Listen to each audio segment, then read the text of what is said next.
Perkenalkan, nama saya Najwa Manambar Paun dengan NIM 250306007 dari Fakultas Pertanian, Prodi Peternakan. Di sini saya akan menjelaskan traktus digestikus pada unggas. Yang pertama ada rostrum, terdiri dari maksila dan mandibula. Lalu ke cavum oris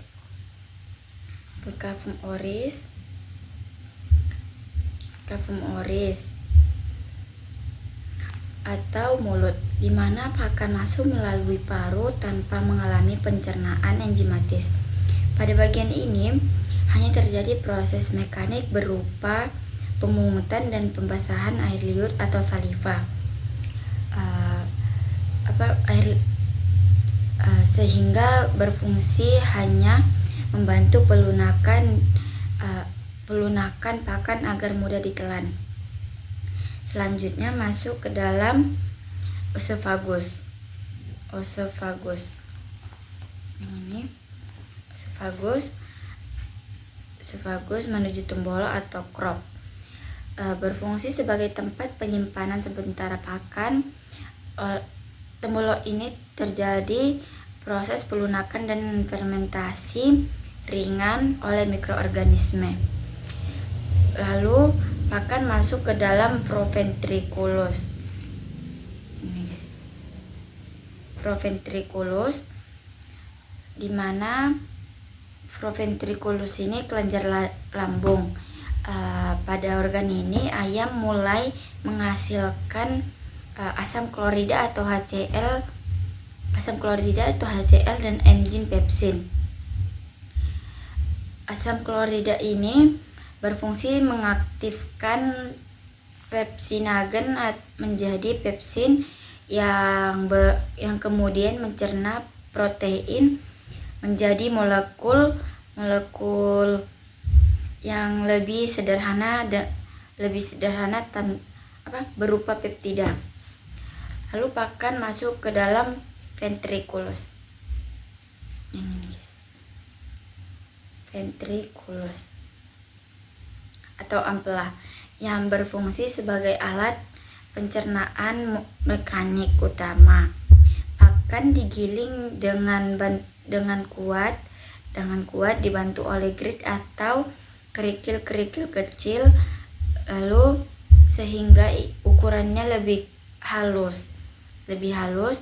Proses ini memperluas permukaan pakan, lebih luas permukaan pakan agar enzim dapat bekerja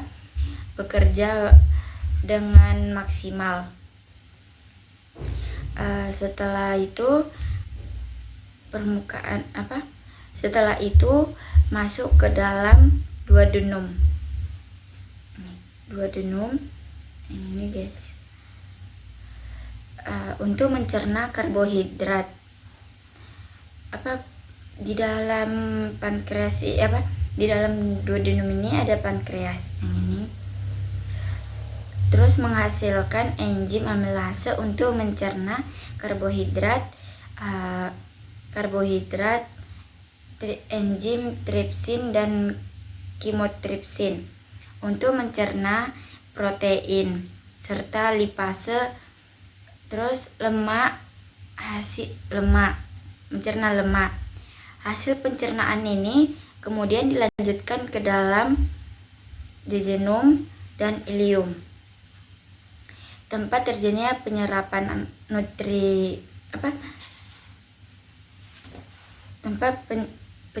nutrien seperti glukosa, asam amino, asam lemak, air dan mineral.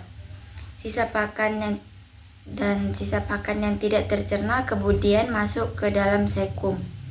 Sekum ini atau Oestinium crassum. Yang pertama itu ada sekum dan ceca.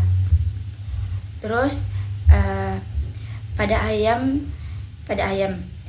sekum terdapat sepasang yang berfungsi sebagai tempat pencernaan bahan pakan yang mengandung serat dengan bantuan mikroorganisme atau mikroba. Di dalam sekum serat kasar difermentasi kan menjadi volatil fatty acid atau FAA, air dan asam lemak volatil dalam jumlah kecil, serta terjadi penyerapan air dan mineral. Selanjutnya akan menuju kolon untuk sisa pakan lanjutan dan kolon untuk penyerapan air lanjutan, pakan menuju kolon untuk penyerapan air lanjutan dan pembentukan feses. Akhirnya sisa saluran ini dan urin dikeluarkan melalui kloaka sebagai saluran akhir sistem pencernaan. Ya, segitu saja. Assalamualaikum warahmatullahi wabarakatuh.